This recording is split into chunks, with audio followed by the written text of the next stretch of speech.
ہر طرح کی تعریف اللہ ہی کے لیے ہے، جو آسمان اور زمین کا پیدا کرنے والا اور فرشتوں کو قاصد بنانے والا ہے، جن کے دو دو، تین تین اور چار چار پر ہیں، جس نے پیدا کیا اور صحیح سالم بنایا، اور جس نے ٹھیک ٹھاک اندازہ کیا اور پھر راہ دکھائی۔ میں اس پاک ذات کی حمد بیان کرتا ہوں اور اس کا شکر بجا لاتا ہوں، اس کی جناب میں توبہ کرتا ہوں اور اسی سے مغفرت طلب کرتا ہوں۔ اسی کے لیے ہر طرح کی حمد ہے، اور آسمان اور زمین کے برابر اور ہر اس چیز کے برابر جو وہ اس کے بعد چاہے۔ وہ ہر طرح کی تعریف اور بزرگی کے لائق ہے، جو وہ دے اسے کوئی روکنے والا نہیں، اور جو وہ روک لے اسے کوئی دینے والا نہیں، اور اس کے یہاں صاحب جاہ کو اس کی جاہ فائدہ نہیں پہنچا سکتی۔ میں گواہی دیتا ہوں کہ اللہ کے علاوہ کوئی معبود نہیں، وہ یکتا ہے، اس کا کوئی شریک نہیں، اور میں گواہی دیتا ہوں کہ محمد اللہ کے بندے اور اس کے رسول ہیں۔ آپ بلند مقام اور راست اخلاق والے ہیں۔ آپ نے اپنے رب کی رسالت کو پہنچا دیا، اس کی امانت ادا کر دی، اللہ کے راستے میں کما حقہ جہاد کیا۔ آپ نے ہم لوگوں کو ایسی روشن شاہراہ پر چھوڑا جس کی رات اس کے دن کی طرح ہے، ہلاک ہونے والا ہی اس سے بھٹکے گا۔ اللہ کا درود و سلام نازل ہو آپ پر، آپ کے نیک و پاک باز آل پر، اور مومنوں کی مائیں آپ کی بیویوں پر، ان کی روشن و بابرکت صحابہ کرام پر، اور قیامت تک ان کی اچھی طرح پیروی کرنے والوں پر اور بہت زیادہ سلامتی نازل ہو۔ اما بعد، سب سے اچھی بات اللہ کا کلام ہے، اور سب سے بہتر طریقہ محمد صلی اللہ علیہ وسلم کا طریقہ ہے۔ سب سے بری بات دین کے اندر نئی ایجادات ہیں، ہر نئی چیز بدعت ہے، اور ہر بدعت گمراہی ہے۔ مسلمانوں کی جماعت کو لازم پکڑو، اس لیے کہ اللہ کا ہاتھ جماعت کے ساتھ ہے، جو ان سے الگ ہوا وہ آگ میں گرا۔ اس کے بعد پھر میں آپ کو اے لوگو، اور اپنے آپ کو ظاہر و باطن اور قول و فعل میں، اور اس میں جو ہم اختیار کریں اور جو ترک کریں، اللہ کا تقوی اختیار کرنے کی وصیت کرتا ہوں۔ یقیناً ہمارا ڈر رکھنے والے جنتوں اور نہروں میں ہوں گے، راستی اور عزت کی بیٹھک میں قدرت والے بادشاہ کے پاس۔ اللہ کے بندو، بلند اخلاق، نرم دل، نرم خو، متقی اور پاک صاف مسلمان کی خصوصیت ہے۔ ایسا مسلمان جو نفع بخش ہو، امن پسند ہو، جس میں نہ کینہ ہو، نہ حسد، نہ غرور ہو، نہ تکبر، جو اپنے دل میں اپنے اور دوسروں کے حقوق کے لیے جگہ رکھتا ہے، وہ ایسا عقل مند مسلمان ہے جس کے شعور سے یہ بات غائب نہ رہتی ہو کہ اسے اور اس کے معاشرے کو باہمی کینہ اور نفرت کی بجائے باہمی الفت اور ہمدردی کی ضرورت ہے۔ وہ ایسا دانشمند مسلمان ہے جو دوسروں کے احترام کو ذہن میں اچھی طرح رکھتا ہے، اور ان میں سے کسی کو کم یا زیادہ تکلیف و نقصان پہنچانے سے خود کو دور رکھتا ہے۔ اس لیے ایک مسلمان کا اپنے بھائی پر یہ حق ہے کہ وہ اس کے لیے بے ضرر ہو، اور وہ امت کے ایک جسم میں سرگرم حصہ بن کر رہے، جس کا اگر کوئی حصہ تکلیف محسوس کرے تو باقی جسم بھی بخار اور بے خوابی میں اس کا شریک ہو جائے۔ وہ ایسا مسلمان ہے جسے معلوم ہے کہ باہم متحد معاشرہ میں اس وقت تک مشکلات شگاف نہیں ڈال سکتی ہیں جب تک کہ اس کا ہر فرد اپنی زبان اور ہاتھ کی اذیت رسانی کو دوسروں سے روک رکھا ہوا ہے، کیونکہ اذیت رسانی معاشرے کی بہتی ہوئی کشتی میں سوراخ ہے، اور اس میں کوئی شک نہیں کہ ان میں اذیت رسانی کی کثرت سوراخوں کی کثرت ہے، اور پھر اس کے بعد لامحالہ کشتی کا ڈوب جانا ہے۔ اللہ کے بندو، اذیت رسانی ہر وہ عمل یا قول ہے جو دوسروں کو جسمانی یا معنوی نقصان پہنچا سکتی ہے، اور اذیت رسا لفظ تو صرف مذمت کا مستحق ہے، اس میں کسی بھی طرح کوئی اچھائی نہیں ہے، کیونکہ قرآن و حدیث میں اس کا تذکرہ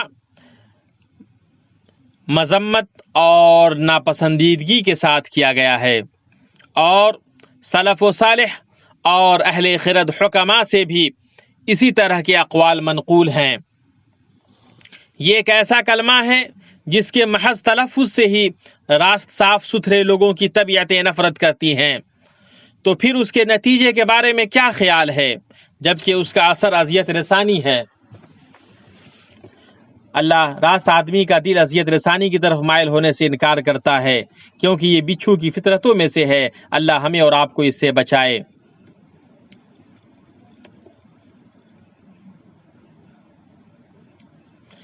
اس کے بعد اذیت رسانی کو روکنے کا مطلب اللہ کے بندو اس بات سے زیادہ عام ہے کہ اذیت کا روکنا اذیت پہنچانے والے تک محدود ہو، بلکہ اس کا معنی وسیع ہو کر ہر اس شخص کو شامل ہے جو لوگوں سے اس کی اذیت رسانی کو روک سکتا ہے، خواہ وہ سڑک سے کوڑے کو ہٹا کر ہی ہو۔ صحیح حدیث میں ہے کہ اللہ کے رسول صلی اللہ علیہ وسلم نے ارشاد فرمایا، ایمان کی 70 سے زیادہ یا 60 سے زیادہ شاخیں ہیں، اس کی سب سے افضل شاخ لا الہ الا اللہ کہنا ہے، اور سب سے ادنا شاخ راستے سے کسی تکلیف دہ چیز کو ہٹانا ہے، اور حیا بھی ایمان کی ایک شاخ ہے۔ بعض اہل علم نے بیان کیا ہے کہ راستے سے تکلیف دہ چیز کو ہٹانے کی جب یہ فضیلت ہے تو پھر دلوں سے اسے دور کرنا تو اس سے بھی بڑی فضیلت ہے۔ جس طرح قول و فعل سے تکلیف ہوتی ہے، اسی طرح اس قول و فعل سے رکنے سے بھی تکلیف ہوتی ہے جس میں حق بات کا اثبات اور باطل کا ابطال ہے۔ جیسا کہ بخاری نے روایت کیا، نبی صلی اللہ علیہ وسلم نے ارشاد فرمایا، اپنے بھائی کی مدد کرو خواہ ظالم ہو یا مظلوم۔ ایک آدمی نے دریافت کیا کہ اے اللہ کے رسول، مظلوم کی مدد تو میں ضرور کروں گا، لیکن میں ظالم کی مدد کیسے کروں؟ تو آپ نے فرمایا، اسے ظلم کرنے سے روکو یا منع کرو، یہی ظالم کی مدد ہے۔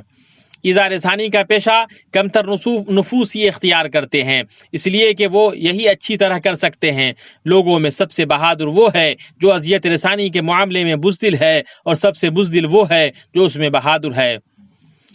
عقل مند وہ ہے جو لوگوں کی تکلیف تو برداشت کرتا ہے لیکن لوگوں کو تکلیف نہیں دیتا ہے۔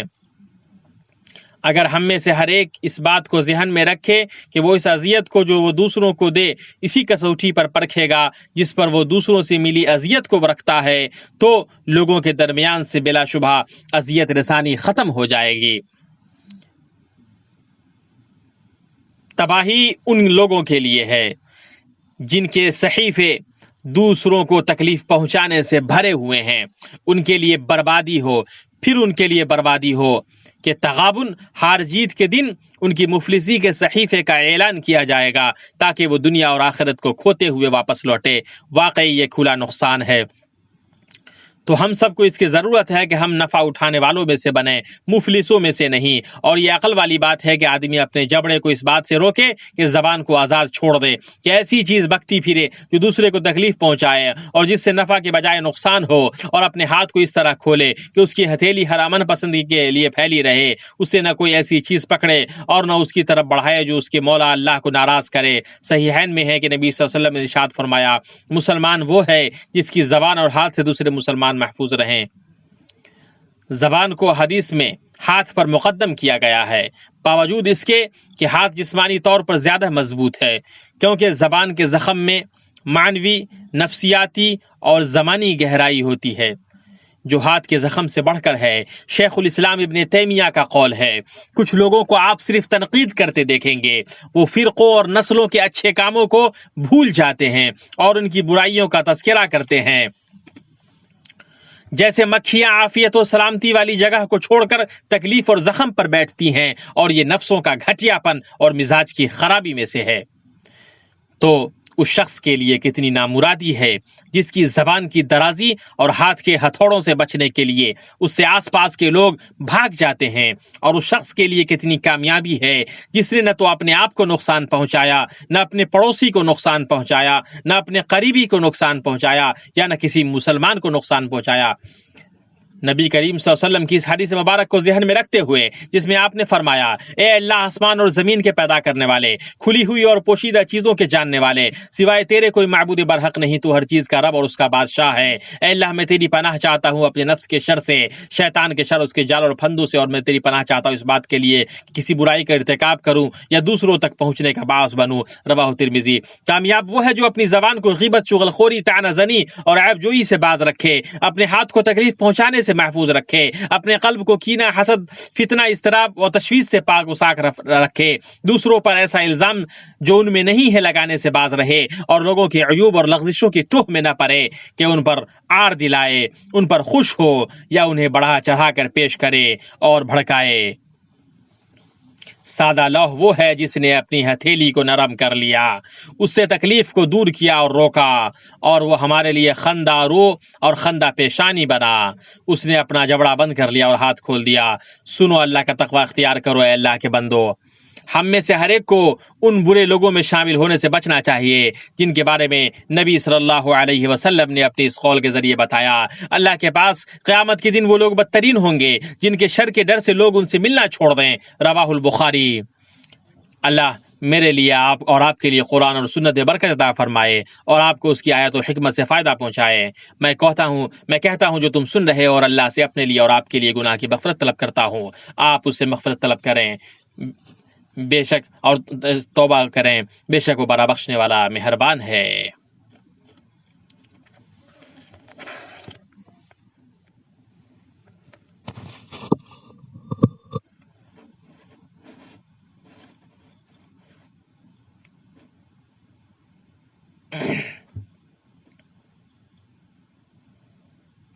ہر طرح کی تعریف اللہ کے لیے ہے، بہت زیادہ پاکیزہ و بابرکت ہم، جیسا کہ اس نے حکم دیا میں درود و سلام بھیجتا ہوں اس کے بندے اور رسول خیر البشر پر۔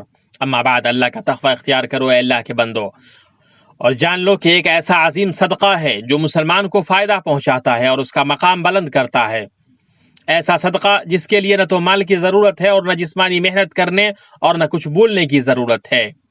یہ ایسا صدقہ ہے جس میں طاقتور اور کمزور، امیر اور غریب سب برابر ہیں۔ یہ کسی کو دوسرے کے ساتھ برائی کرنے سے روکنے کا صدقہ ہے۔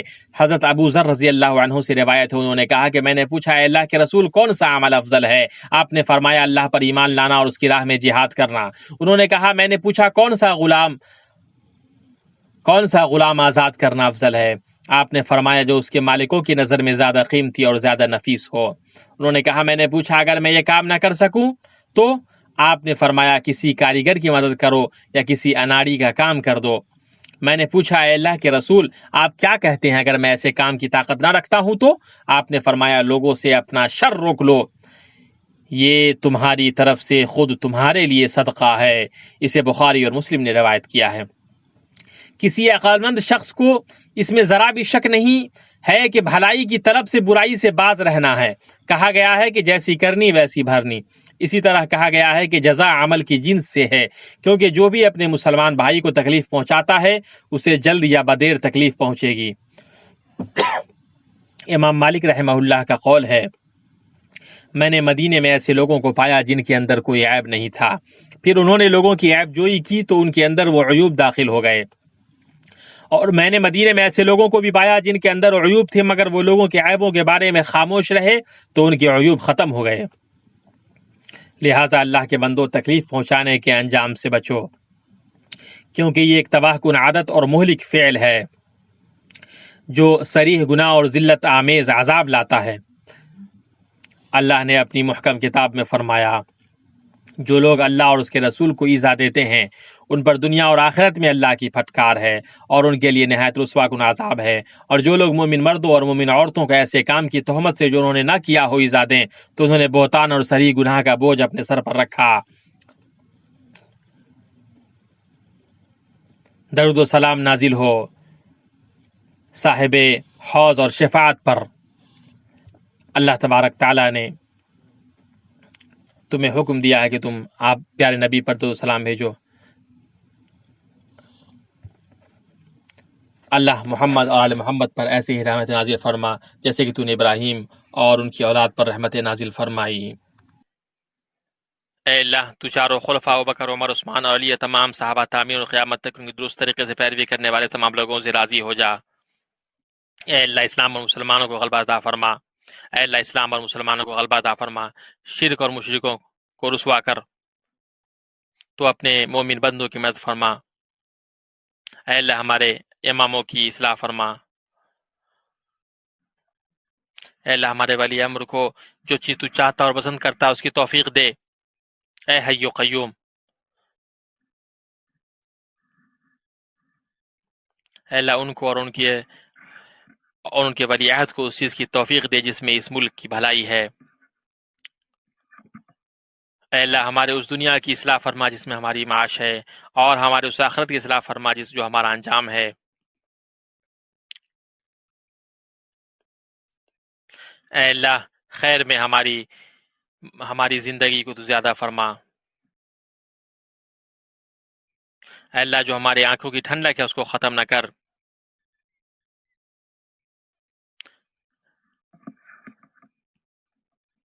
اے اللہ ہمیں بھٹکانے والے فتنے سے بچا۔ اے اللہ ہمیں دنیا میں بھی بھلائی عطا فرما اور آخرت میں بھی بھلائی عطا فرما، اور ہمیں آگ کے عذاب سے بچا۔